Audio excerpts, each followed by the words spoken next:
You want to talk about the scheduled meeting? Is that what the next scheduled meeting is?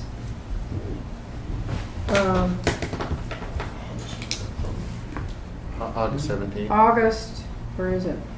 Oh, there it is. Number August 8. 17th. Are we still okay with that? I believe so. Right. Okay.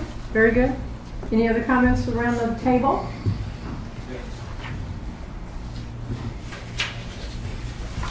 Did I hear something? Do you have a comment, sir? No comments, you guys? Oh. No comments? Okay, Are you okay? I'm good. So we call for adjournment? Do I hear a move to adjourn? Or are we just going to stay here all day? Okay, thank you all for coming. Thank you. We'll see you next month. Emery, you and I need to probably get together sometime here soon. Yes. Yeah. Yeah. So- We'll have to do that. All right. Are you two able? Are you ready? Yeah. Okay, good morning, everybody. It's the Economic Development Advisory Board meeting for Wednesday, July 20th. Good morning, everyone. Good morning. Let's just go around the table. Okay. Ms. Killian, Here, Mr. Davis, Here. Bishop Triplett, Mr. McDermott, Mr. Lentz, Here. Mr. Blond, Yeah. Ms. Traeger. We do have a quorum. thank you. I know a couple people will probably be here in a few minutes, so if you want to just open discussion for a minute, or do you want to start on reports? Why don't we jump down to that market study? Do you have just a little update? I know you and I will get together over the next couple of months and Yes, ma'am. This is item number 4. I've had a discussion with CBE, Center for Business Excellence. They have done a business survey. I think they've done it in Flagler. They've done it in Ormond. They're in talks with Port Orange. And on yesterday, I met with them. The kinds of data that is going to come out of that survey is data that we would be interested in regarding what businesses are thinking. They do it a little differently than we did it in the past. It's an electronic survey, as I understand it, or a mail out, and they get the data back, and then they're able to tell us what the businesses are thinking about doing business in Daytona Beach, what are the challenges to expanding or what have you. And the other thing we think is very, very important, we want to find out if there are any plans for businesses to move away from us so that we can kind of nip that in the bud. I know that Phil has been, I think you were with Ormond. You have some information about it? No? Maybe not. I'm not quite sure where you're going, so. I got you. Well, so talk to them about being a part of our market study research program. Now, where's this again? Center for Business Excellence? Yes, Is it's that Rick the one? Frazier. Yeah, okay. And he promised to send me some information on it, and I'll be able to send that out to you electronically. So Okay. that's as one player on that stage. That's going to be pretty important. I did mention that we were looking at January or February of next year as our platform to hold a forum, and that was fine. We should be done by then with the survey. And I'll keep you guys informed as we go along. Terrific. Okay. If we wanted to go down that path,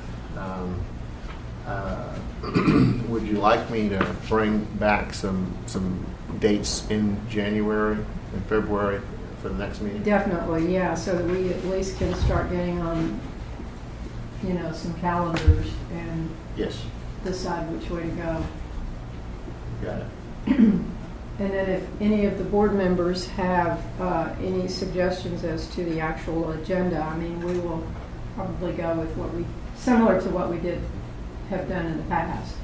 But if there are any new things or something, that would be good too. Right. I'll just mention that I know that it has taken the format of a meeting. There are a couple of reasons for that. We don't have to keep it in that format.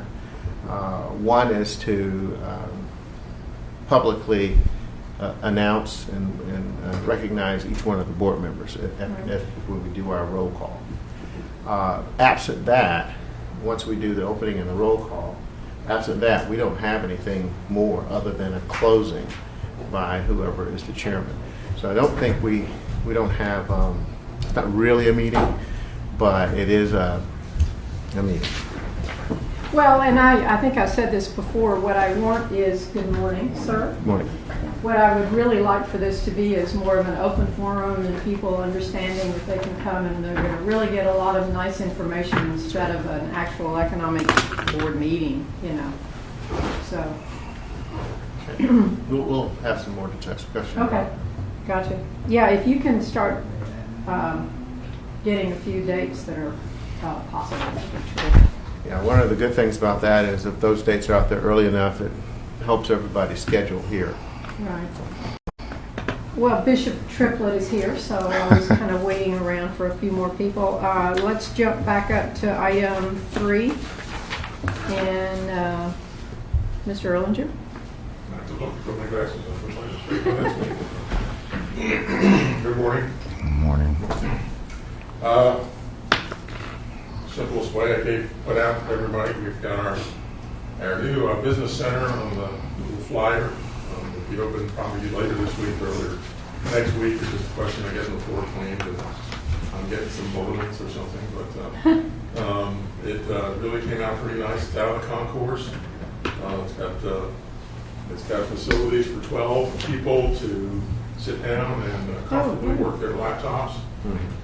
There are 6 sort of like little booths, and then there's a thing called a flyaway, which is more relaxed, kind of a lounge chair. You can plug in and so on. The Wi-Fi works. There's a printer you can plug in if you need that, and it is free. There's no thing like that. We're looking to put some literature racks up. We have not yet, which will advertise the area for the chamber as well as other things. For those who have been in and out of the airport, you know that it really is kind of a difficult thing once you're out in the concourse. They have these 3 little desks squinched together. And so someone said, now we're going to be like a real airport. So we're pretty excited about it. It's taken me, it's been one of my goals for almost 5 years. So I'm really tickled.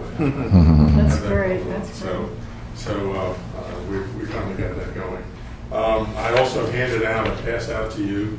I just did recently in the last week did a report to our council members on what was going on in our department, and so I just sort of took the header off and thought you folks might like to see it. It's easier to lay it out because I lay it out to them, and I'll just get the highlights, and you can always get back to me. The business incubator grand opening will be next Wednesday, July 27th. It is, you're all welcome, of course, to come. We prefer to know, only because it's size limited and promises to be good. We have one company that's in the process of moving in already, and we have applications pending for a couple of others. When people apply, if it appears that that they're the right kind of candidate, UCF has some pretty stiff standards in terms of who they're going to let in. It has to be, they don't do retail commercial businesses, that kind of thing. If they feel that the company is scalable in the sense that it can grow into multiple jobs, not just 1 or 2 jobs forever, and the principal involved has a reasonable understanding, if he maybe not polished, of business and what it takes to have a successful business. And the most important criteria is he coachable? Will he take direction? Will he listen if we lay this out for him, how to do your business path? If they say that looks pretty good, the company then, or the individual entrepreneur involved, has to go through, take a course. It's called Excellence in Entrepreneurship.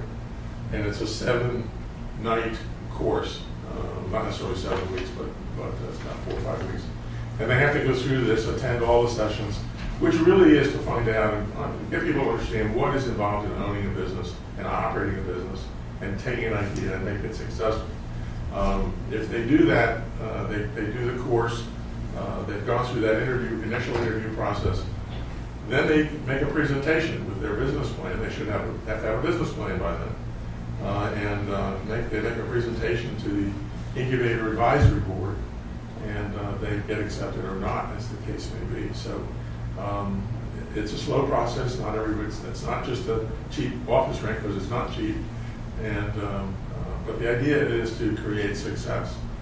And the proof of the pudding is that on average, less than 45% of new businesses make it through the first 5 years.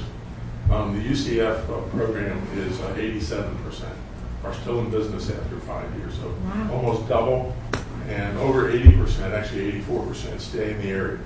So that's what we want. We want to grow our own. We want to get those guys or ladies and have them do that. So we're kind of excited about it. It's a nice facility, and the county's going to, one way or another, we'll end up with nice office space and hopefully with a successful program.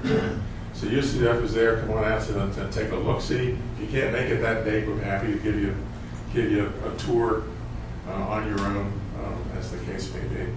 What time? It's 4 to 6. Plenty of parking, not an issue. We'll give you a bunch of cookies or something, as the case may be. That sounds great. Non-alcohol. Nevertheless, that was interesting because UCF wanted to have wine and beer. We had to say, sorry, no. So we don't do those things. Under construction, our project down here, Art Technologies.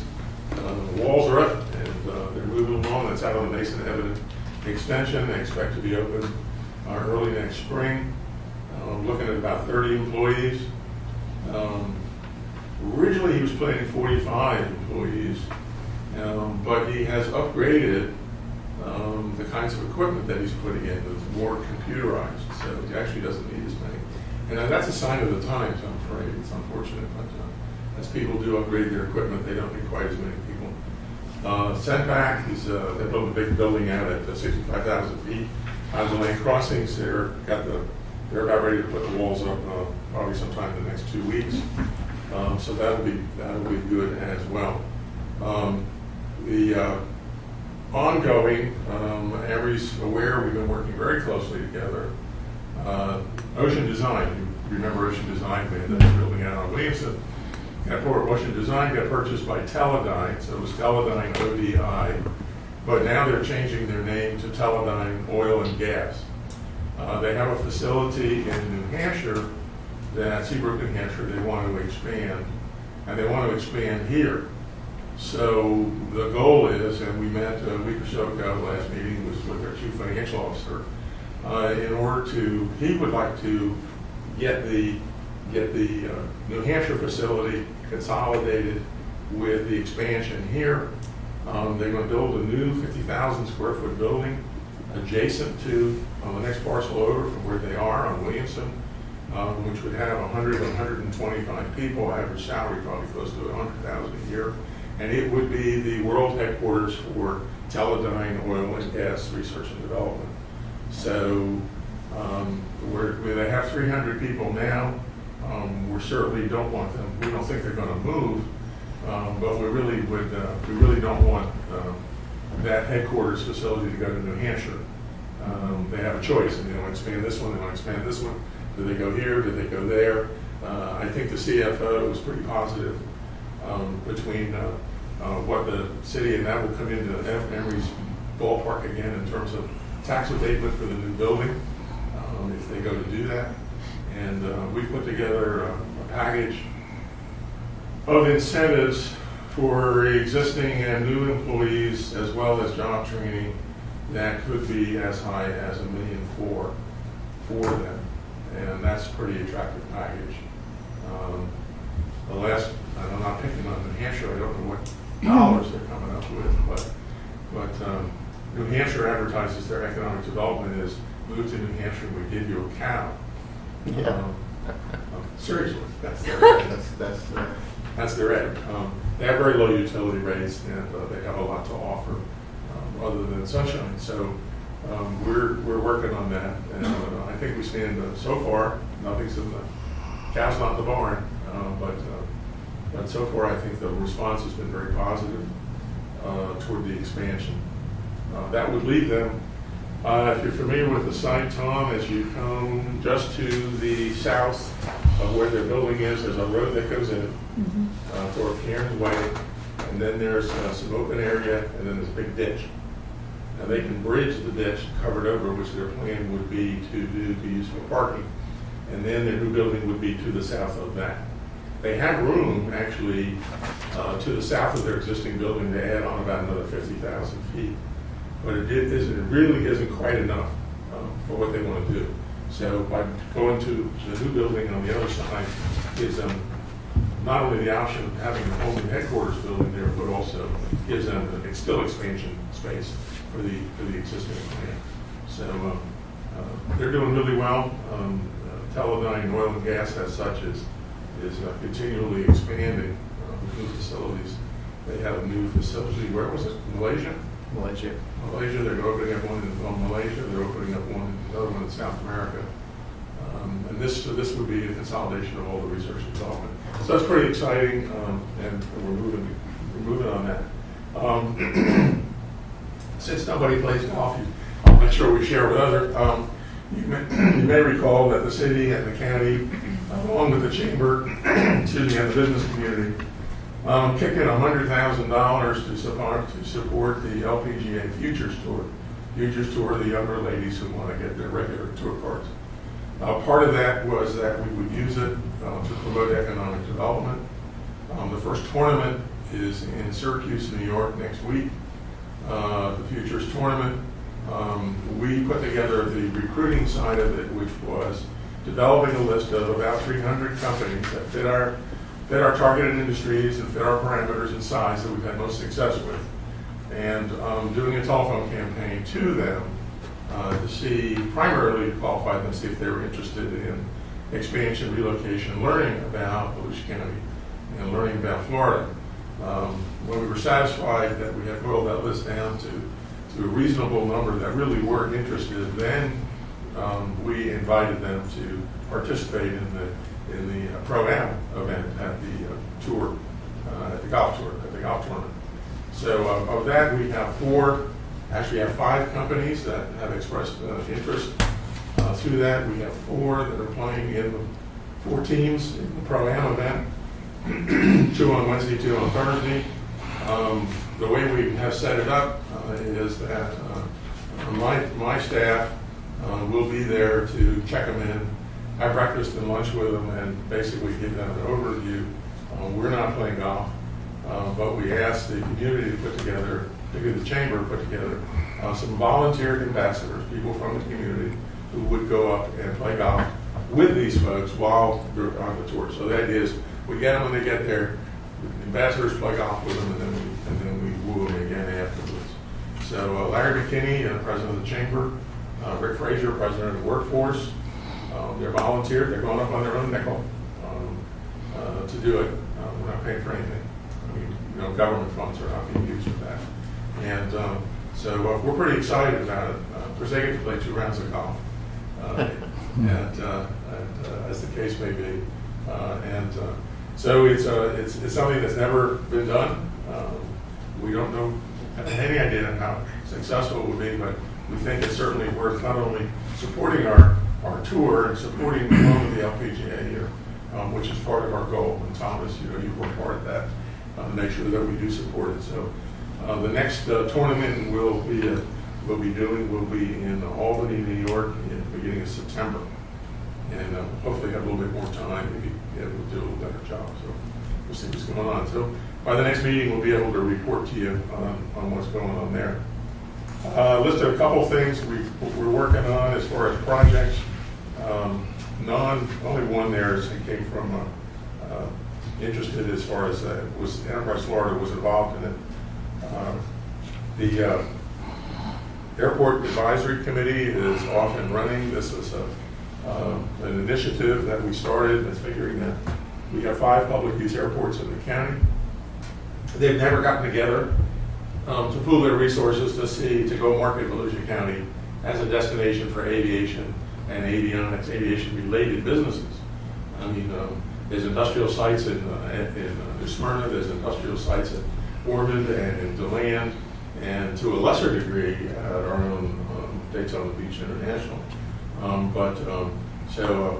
We got everybody together, and they have agreed that it would make sense to go forward. So that's where that's going.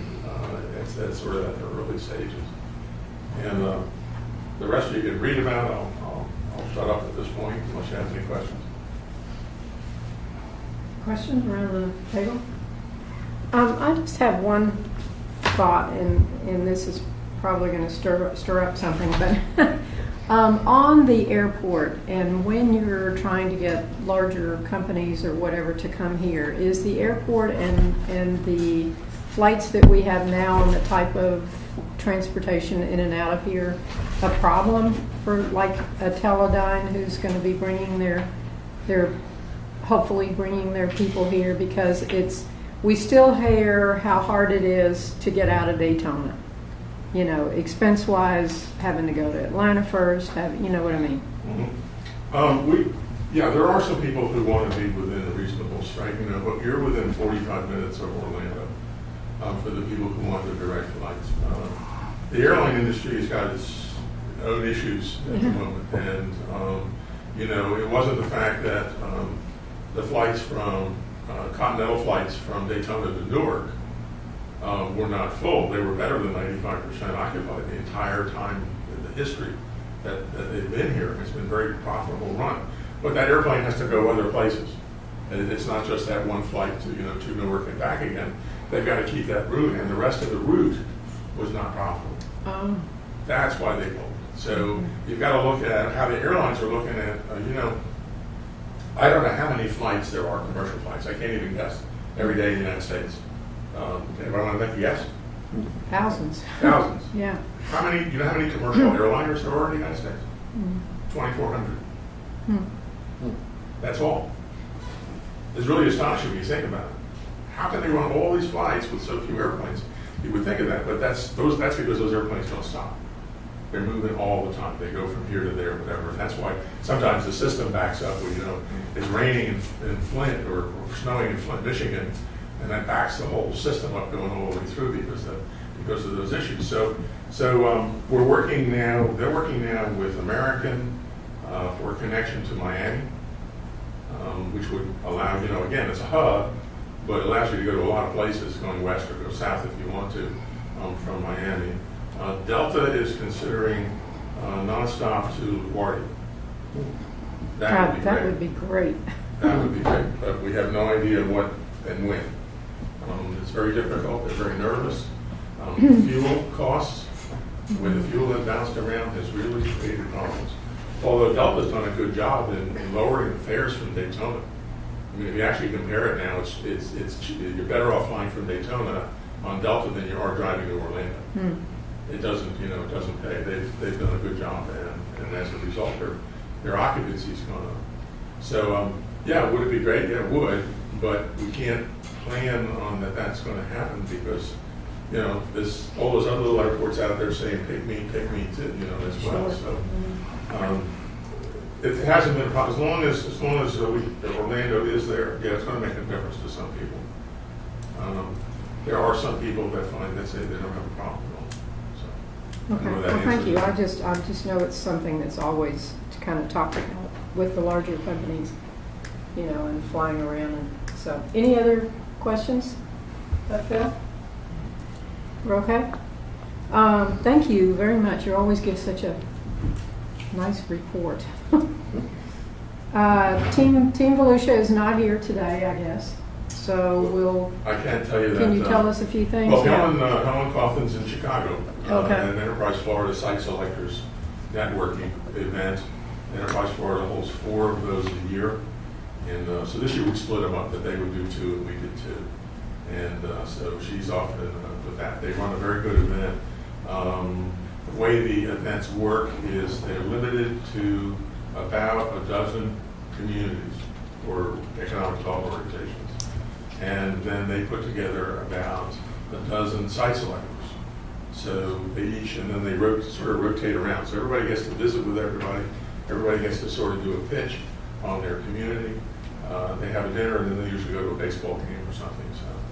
So I don't know who the Cubs were playing tonight, but or last night, however it was. So she'll be back probably tonight or tomorrow. Okay. And, Well, we'll look forward to having Carrie here maybe next month. We can do a follow-up, so thank you. On the Visioning Foundation, we are forging ahead. Larry McDermott is the new chairman, like I said, last month. So please, yes, cross him out, cross me out.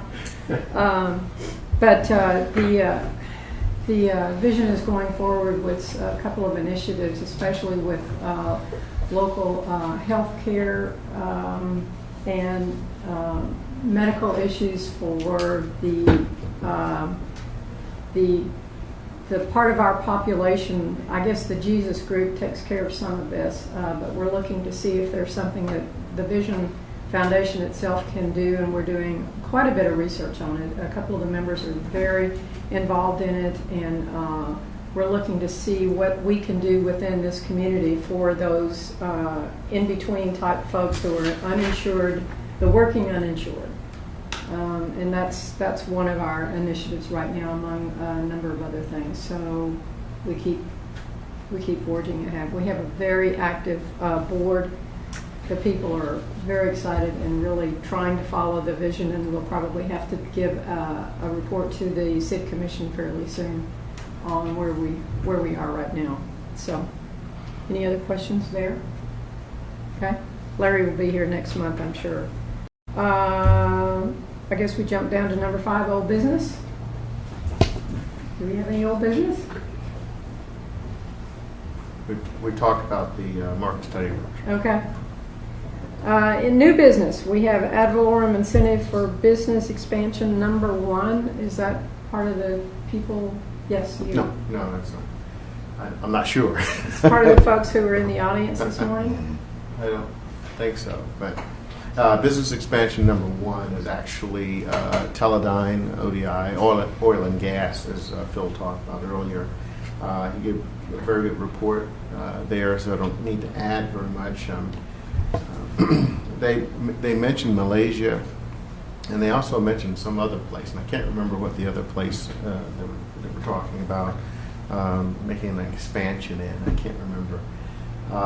And one of the things that surprised me in that meeting with Teledyne was that they said that only 5% of their business right now is military, and I thought it was a lot greater than that. So that just kind of gives you the far reach of this company. I mean, this is something major. So we're very, very excited about that. Business expansion number 2, which we're going to bring to you, is Benedict Advertising wants to expand on their present site, and so we're working through the particulars there. So those are coming up. Hopefully, is that their beachside? yes. What project? Peninsula. Peninsula. Is there a question? So we'll be bringing those to you with a proposed solution for Okay. tiering their ad valorem. Okay.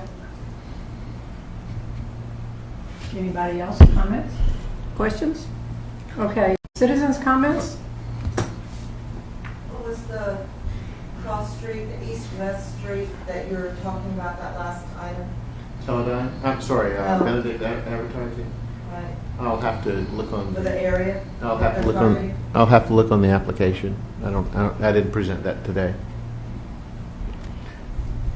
Do you have a question? Are you folks visitors? You want to Sure. say something? My name is Suzanne Grubbs, and this is Christian Blessington. We're with the Volusia County Health Department. Okay. We're working on a new Do you come project. to the microphone, please? And Would you mind, say your names and addresses for the record. Good morning. My name is Suzanne Grubbs, and I work for the Volusia County Health Department at 1845 Holzenbach Drive in Daytona Beach, Florida. The Volusia County Health Department, in partnership with a number of community partners, is working on a PACE Environmental Health Project in the central Daytona Beach area. PACE stands for the Protocol for Assessing Community Excellence in Environmental Health. What that entails currently is a community health survey, and it works on resolving issues between the environment, the built environment, and a community's health. So last month, we had a number of people who met, and we developed consensus on the area that we're working on, which is between Ridgewood and Nova, from Shady Place to basically Mason Avenue, a little bit westward to White Street. And so right now we're just in the data gathering phase, but we want to work on solutions to community-identified environmental health concerns. That includes access to health care, which it sounded like your Visioning Foundation was working on, so we might like to partner with them. And so that's just a little bit about the project. You'll be hearing more about it in the future. We just like the support of the city of Daytona in working in that project area. On the survey, jobs was listed as a concern, and so we're looking for community feedback on employment issues as well. So we can present the survey results to you if you would like at some future date. We're surveying through the end of August. Oh, good. Okay. Any questions?